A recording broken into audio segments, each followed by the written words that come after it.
Here's another community being cruelly subjected to something they didn't ask for and didn't want. Residents in the tiny Cumbria seaside town of Millom, which is already in the grips of a housing shortage, have been told, not canvassed, not asked, told that their community will soon be home to 40 new asylum seekers. In other words, random young men from countries like Afghanistan and Iran, because greedy housing developers struck a deal with the government that will give them 15% annual returns on their investment. They're going to take 8 small houses like the one pictured here and turn them into houses of multiple occupancy, HMOs, to accommodate 40 illegal immigrants. 40 into 8. That's 5 random young men from Afghanistan or Iraq to one tiny minuscule terraced house. Hope you like your new neighbours. These illegals got put to the front of the queue, while 112 desperate families, natives who in some cases have lived in the town their entire lives and were on the housing list, get put to the back of the queue and told to spin on it. Because Abdul, who just rocked up in a boat 5 minutes ago, needs new digs. And because property developers bought up cheap homes en masse so they could cash in on the deluge of economic migrants pouring into the country. Shockingly, the locals aren't too happy about it. Anti-asylum graffiti began appearing on houses earmarked for conversion. Bricks were hurled through windows in some properties and builders found tyres slashed on their vans. This is a town with poor infrastructure, no police station, and public services stretched to the brink. There's no dentist with any availability. Locals already struggle desperately to get a GP appointment, and the nearest hospital is 40 minutes away. It's a debate that's raged since the beginning of modern man. Boxers or briefs? But when it comes to keeping your meat and 2 veg dry and comfortable, unless you actually want a sweaty and clammy ball sack, which if you do,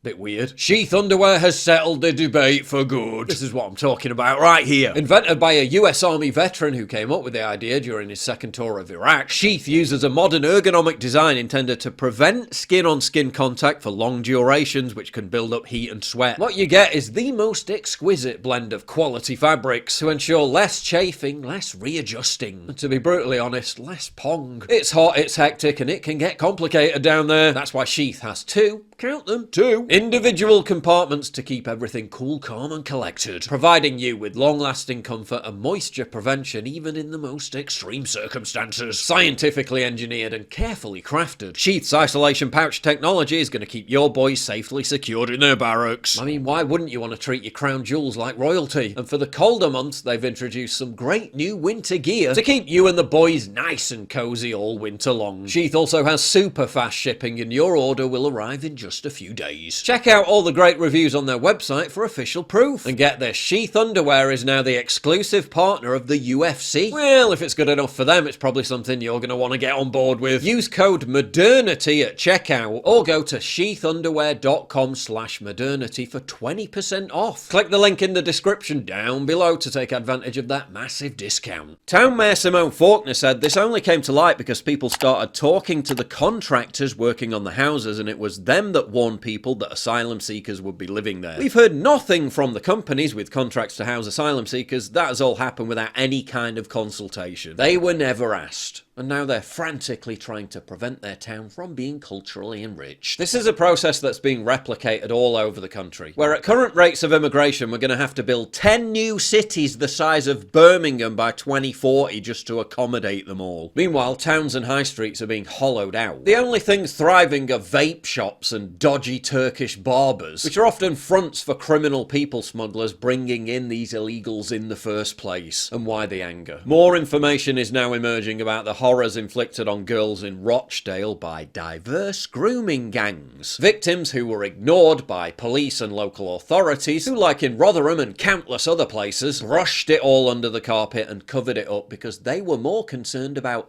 community cohesion and political correctness. Now take a look at this. Someone used AI to create this image with the words, "Is this the future you want for your daughters and granddaughters?" It was met with this response. And bear in mind, as I make this video, this post has 75,000 likes on X. "You came to our country, drew our borders and pitted man against his brother. You deserve everything that comes your way." You mean to tell me our greatest strength is actually a punishment? Say it ain't so. Once again, they're openly acknowledging that mass migration is a form of revenge. Is it any wonder that people in small towns and villages up and down the country who are on the receiving end of all this have completely run out of patience? If you value what I do and you want to help support me, please visit pauljosephwatson.locals.com and either pledge a one-time donation or subscribe to join my community, get early access videos, and message me directly. And exclusive live streams coming soon too. Promise. Check out the Locals link down in the description. And don't forget to take a look at the brand new website, modernity.news. That's where you'll find all my content, including exclusive articles. That's modernity.news.